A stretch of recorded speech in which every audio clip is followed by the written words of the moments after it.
What if the way you decide right and wrong isn't really yours, but shaped by the society you live in?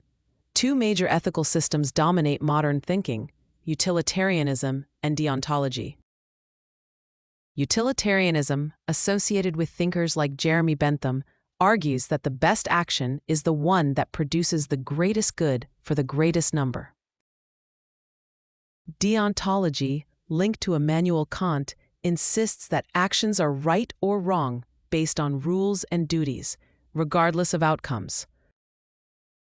But sociology asks a deeper question: why do societies prefer one over the other? In highly bureaucratic and modern societies, rules matter. Deontological thinking aligns with institutions, laws, policies, rights.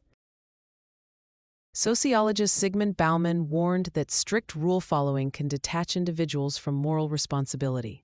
In extreme cases, people justify harm by saying, "I was just following orders." On the other hand, utilitarianism dominates in economic and policy decisions.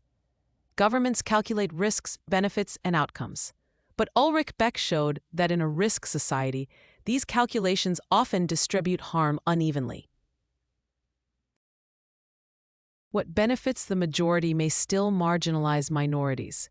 Neither system is perfect. Utilitarianism can justify injustice if it benefits the majority.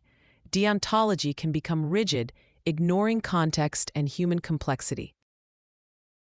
Sociologist Didier Fassin highlights how moral frameworks in institutions often create unequal outcomes, even when they claim neutrality. From a Muslim intellectual perspective, the discussion takes a different direction. Wael Hallaq argues that Islamic ethics cannot be reduced to rigid rules or pure outcomes. Instead, it integrates intention, action, and consequence.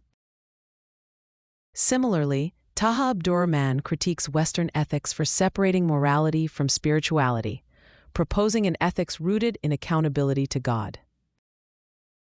Classical Islamic principles like Maqasid al-Sharia focus on preserving life, intellect, and justice, balancing outcomes with moral duties.